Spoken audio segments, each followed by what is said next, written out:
안녕하십니까. 화요일 뉴스투데이 대전 세종 충남입니다. 총선을 50여일 앞두고 여당인 국민의힘 지역공천이 속도를 내고 있습니다. 현재까지 절반이 넘는 12곳의 공천을 발표했는데 중량감 있는 현역 중진 의원들의 단수 공천이 두드러진 특징인데요. 이제 충청권 경선 구도와 대진표도 조만간 윤곽을 드러낼 전망입니다. 조영찬 기자가 보도합니다.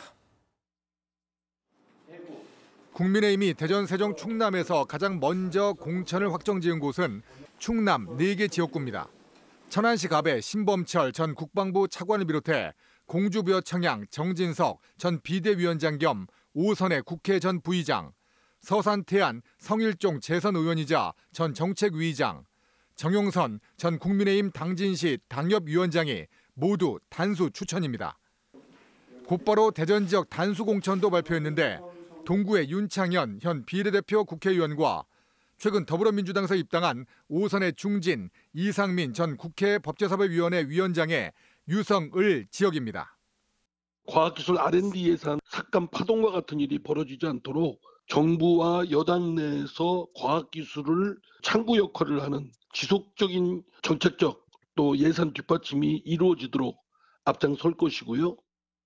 경선 지역도 속속 확정되고 있는데 윤소식 전 대전경찰청장과 2번의 유성구청장을 지낸 진동규 후보가 유성갑에서 맞붙고 대덕구에서는 박경호 전 국민권익위원회 부위원장과 이석봉 전 대전시 경제과학부시장이 경쟁합니다. 세종을에서는 이기순 전 여가부 차관과 이준배 전 세종시 경제부시장이 경쟁하고 충남에서는 천안을 병과 논산계령 금산이 양자 대결로 압축되는 등 대전과 세종, 충남 20개 지역구 가운데 60%인 12곳의 공천이 진행됐습니다. 일반 국민과 당원의 투표 반영 비율이 8대2로 정해질 가능성이 높아 적극적인 당심에 비해 폭넓은 충청 민심의 향방에 경선에 참여하는 예비 후보들의 운명도 갈릴 전망입니다. MBC 뉴스 조형찬입니다. 총선을 50여일 앞두고 충청 지역 공천 윤곽이 본격적으로 드러나고 있는데 더불어민주당 내에서는 공천 갈등이 곳곳에서 불거지고 있습니다. 특정 후보들의 전략 공천설이 당 안팎에서 흘러나오면서 해당 지역에서 선거를 준비하던 예비 후보들의 집단 반발이 이어지고 있는데요. 박선진 기자가 취재했습니다. 전략 공천 반대! 공정 경선 촉구한다! 촉구한다! 촉구한다! 촉구한다! 더불어민주당 세종시갑 예비 후보들이 세종을에서 갑으로 선거구를 바꿔 출마한 이강진 전 세종시 정무부시장의 전략 공천설과 관련해 집단 반발하고 나섰습니다. 이들은 젊은 도시인 세종시에서 구태 정치를 타파해야 한다며 당내 공천 과정에 문제를 제기했습니다. 공정한 공천 과정에서 이루어진 것이 아니라 불공정하게 이루어지고 있는 전략 공천 자체를 문제 삼고 있다. 이 점을 확실히 말씀드립니다. 이 전 부시장은 공천 결과에 대해 아직 들은 것이 없다며 전략 선거구로 옮겨 출마한 만큼 향후 당의 결정에 따를 것이라고 밝혔습니다. 여야 공천이 반환점을 돌고 있는 가운데 민주당 예비 후보들의 집단 반발이 곳곳에서 터져나오고 있습니다. 대전 서구갑 예비 후보들은 유성을에 출마한 허태정 전 대전시장이 선거구를 바꿔 서갑 등에 전략 공천될 가능성이 거론되고 있다며 문제를 제기하고 나섰습니다. 이들은 허 전 시장이 불출마해 당의 선거를 돕고 차기 시장직에 도전해야 한다고 주장했습니다. 우리는 유성을 선거구 전략 공천에 따른 부담감을 회피해보려는 돌려막기식 꼼수 공천을 결코 용납할 수 없다. 이와 관련해 그동안 민주당 안팎에서는 6호 영입 인재인 황정화 천문연구원 책임연구원의 유성을 전략 공천설이 꾸준히 흘러나왔습니다. 허 전 시장은 취재진과의 통화에서 오늘도 유성에서 구민들께 인사드렸다며 당의 결정이 나오면 정확한 입장 표명을 할 것이라고 밝혔습니다. 자당 규책으로 재보궐선거가 치러져 국민의힘이 후보를 내지 않기로 한 대전 중구청장 재선거와 관련해서도 민주당 내 예비 후보들의 반발이 거센 상황입니다. 후속 공천 발표가 임박하자 예비 후보들은 다시 기자회견을 열고 영입 인재인 김재선 전 세종시 교육감 비서실장의 전략 공천설은 당을 위해 헌신한 후보들과 구민들을 무시하는 처사라며 공정 경쟁을 재차 촉구했습니다. 민주당은 3차에 걸쳐 대전 2곳, 충남 6곳 등 8곳의 경선과 단수 공천 결과를 발표한 가운데 현역 의원에 대한 의정활동 하위 20% 결과가 통보되고 민감한 지역구 결과가 잇따라 발표될 예정이어서 본선전 내홍이 더 격화될 조짐입니다. MBC 뉴스 박선진입니다. 윤석열 대통령이 참석한 카이스트 졸업식에서 연구개발 예산 삭감 등에 항의하려다 강제 퇴장당한 석사 졸업생이자 녹색정의당 대전시당 신민기 대변인이 어제 기자회견을 열고 어떤 위해도 가할 수 없는 상황에서의 부당한 제압이라고 밝혔습니다. 카이스트 총학생회도 성명을 내고 팔다리가 들린 채로 끌려나가는 장면을 본 학생들이 두려움을 느끼고 슬픔과 분노를 표현하고 있다며 과도한 대응에 깊은 유감을 표했습니다. 공공연구노조와 참여연대 등 시민사회 단체들도 잇따라 논평을 통해 청년 연구자의 입을 틀어막은 사태에 대해 대통령의 직접 사과와 경호 책임자 경질 등을 촉구했습니다. 자동차 부품과 2차 전지 분야 국내 16개 기업이 오는 2027년까지 충남도 8개 시군에 5,608억 원을 투자해 공장을 새로 짓거나 늘리기로 약속했습니다. 도는 이들 기업이 생산을 본격화할 경우 6,558억 원의 생산 효과와 1,950억 원의 부가가치 효과, 946명의 고용 창출 효과가 발생할 것으로 분석했습니다. 또한 충남에 뿌리내린 기업이 더욱 성장할 수 있는 환경을 조성해 나가겠다고 밝혔습니다. 대전시가 충천 근린공원에 들어설 음악 전용 공연장과 제2시립미술관 건립을 선 디자인 후 사업계획 수립 방식으로 추진합니다. 시는 가칭 대전 아트파크 기획디자인 국제지명 공모전에 건축계의 노벨상이라 불리는 프리츠커상 수상 경력이 있는 해외 2개 팀 등 총 8개의 건축가 팀을 참여시켜 5월 초 시민대상 발표회를 갖고 공개 심사를 진행할 방침입니다. 시는 공모가 끝나면 올 하반기부터 사전 행정 절차를 단계적으로 추진해 제2문화예술 복합단지를 스페인 빌바오시의 구겐하임 미술관처럼 세계적 건축물로 건설할 계획입니다. 윤석열 대통령이 대전과 세종, 충북을 잇는 충청권 광역급행철도 CTX 도입에 속도를 내겠다고 밝히며 기대감이 커지고 있습니다. CTX가 개통할 경우 대전청사에서 세종청사까지 기존 1시간 거리가 단 15분으로 단축되는데요. 다만 수도권에 비해 사업성 확보가 쉽지 않아 민자 방식으로 추진되는 것에 대한 우려도 나오고 있습니다. 김지혜 기자입니다. 윤석열 대통령이 대전과 세종, 충북을 잇는 광역급행철도 CTX의 조기 추진을 직접 약속했습니다. 민간 기업이 투자하는 민자 사업으로 전환한 만큼 빠른 착수를 자신했습니다. 충청 CTX는 민간 투자 신청이 이미 들어와 있기 때문에 정부가 빨리 검토해서 사업의 속도를 내겠습니다.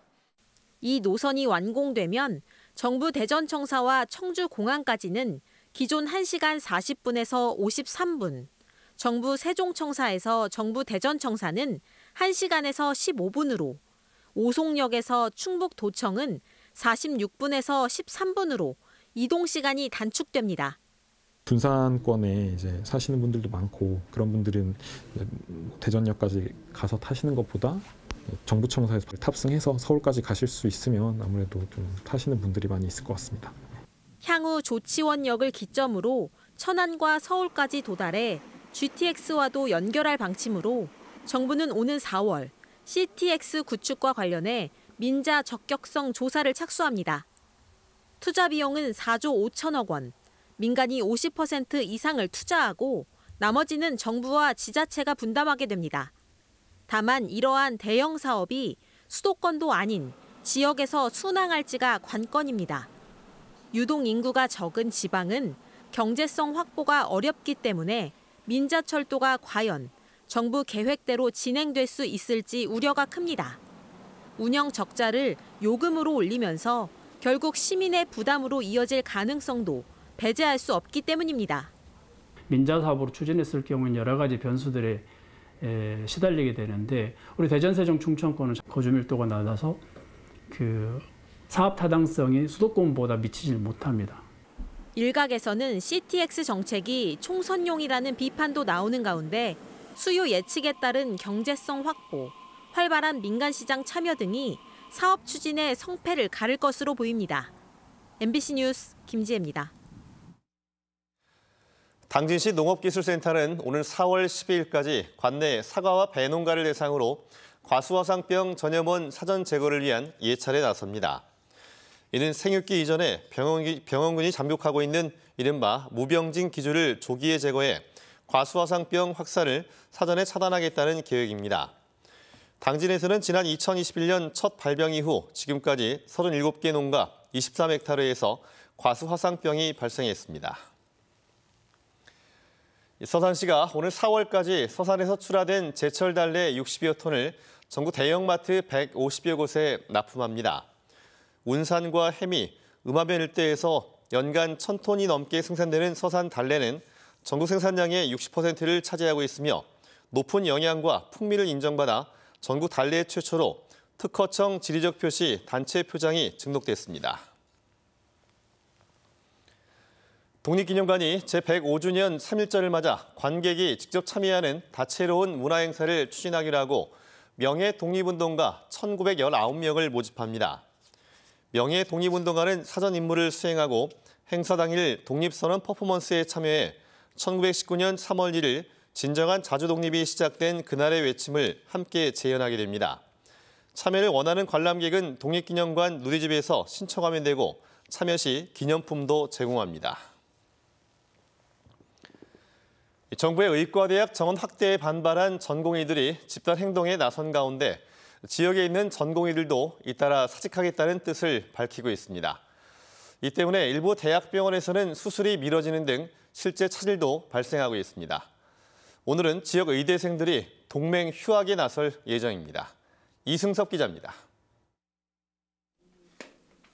42살 박모 씨는 피부 암으로 번질 우려가 있는 이형성 모반을 제거하기 위해 다음 달 7일 대전의 한 대학병원에서 수술하기로 했습니다. 그런데 병원에서 갑자기 수술 날짜를 6주 뒤로 미뤄야 한다고 통보했습니다. 전공의의 대거 이탈이 우려됐기 때문인데 다른 병원을 수소문했지만 마찬가지였습니다. 수술은 안 되고 입원 안 되고 그리고 외래 진료만 가능하시다. 수술 기다리고 있는 입장에서는 이제 빨리 해서 마무리가 되면 좋은데. 다음 주 또 다른 대학병원에서 코에 물혹을 제거하는 수술을 잡아두었던 60대 환자는 어제 오전 수술 전 검사까지 마친 직후 수술이 연기됐다는 연락을 받았습니다. 날짜라도 좀 정해주면 기다려보겠는데 그냥 한없이 기다리라고 하니까 상당히 불편하죠.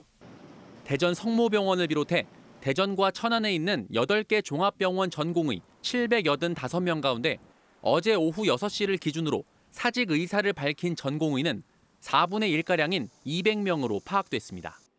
하지만 아직 집계되지 않았거나 추가로 사의를 표명한 전공의가 있어 그 수는 더 늘 것으로 보입니다. 보건복지부는 전국의 전공의 전원에게 지금 하고 있는 의료 행위를 유지하라는 명령을 내린 가운데 범정부 차원에서 이들의 집단 행동에 엄정 대응할 방침입니다. 전공의들은 예정된 집단 사직과 휴진을 철회하고 환자를 등지지 말기를 다시 한번 간곡. 각 지역 대학병원은 교수와 임상 강사의 진료 시간을 늘리고 응급수술을 중심으로 한 비상 운영 체제를 가동하기로 했습니다. 오늘은 대전과 충남 5개 의대 재학생 2천여 명이 동맹 휴학에 들어갈 예정이어서 의대 증원을 둘러싼 지역 의료계의 긴장감도 커지고 있습니다. MBC 뉴스 이승섭입니다. 메이저리그에서 10년 동안 활약해온 류현진 선수가 친정팀인 하나이글스로 복귀할 것이란 관측이 나오고 있습니다. 최근 국내 언론 보도에 따르면 류현진은 캐나다에 있던 약 10톤 물량의 짐을 최근 한국으로 보내기로 했다고 전했는데 이는 류 선수가 KBO 리그로 복귀하는 수순이란 해석도 나오고 있습니다. 이에 대해 한화는 류현진과 지속적으로 연락하며 계약을 위해 노력하고 있지만 계약에 합의하지는 않았다고 밝혔습니다. 네, 화요일 뉴스데이를 마칩니다. 고맙습니다.